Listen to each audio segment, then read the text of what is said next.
شايف ان كل ده حلو قوي، وشاف كمان انتي كان غلط منك من البداية انك انتي قلتي له انا قبضي كذا.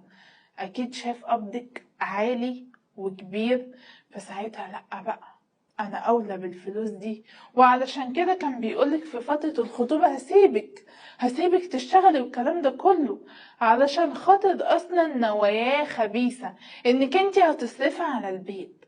طب معلش بقى، يعني هو انت كراجل، يعني النوع ده من الرجالة، يعني ده النوع ده بس من الرجالة، مش عايزة اي راجل من اللي موجودين يزعلوا من كلامي، بس النوع ده من الرجالة اللي بتستغل قبض مراتها او شغل مراتهم.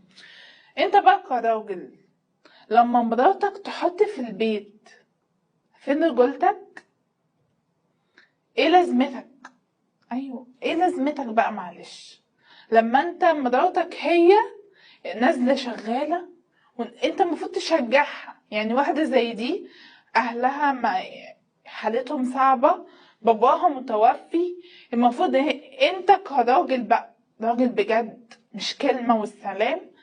ايوه حبيبتي، هم اولى.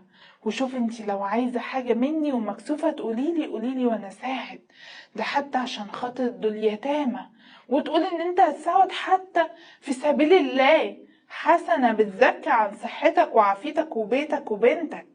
لكن ايه اللي انا بسمعه ده؟ ليه كل راجل دلوقتي بقى باصص للست الشغالة؟ هتريحني من حاجات كتير.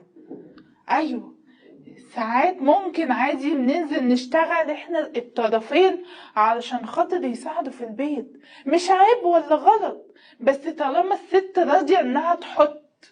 الست لو شايفة ان الحالة صعبة فهي عايزة تساعد جوزها، ده منها هي، مش انت اللي تفرض عليها ان هي تدفع في البيت، ان هي تحط قبضها في البيت.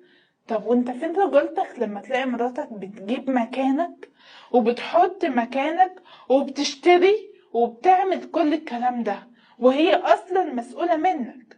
لو مش قد الجواز ما تتجوز، مش قد المسؤولية برضو ما تتجوز، مش قد تفتح بيت يبقى ما تتجوزوش من البداية، علشان خاطر بنات الناس مش لعبة في ايديكم. بنات الناس مش اللي هو ندوس عليهم ايه ونشغلهم ونشقيهم ومعرفش ايه علشان خاطر يساعدوا معانا. لا، انت خدتها من بيتها، يبقى انت تبقى واثق 180% انك انت هتقدر على كل متطلباتها، هتقدر على كل حاجة. ايوه، لازم يبقى في ود من الطرفين، وان هما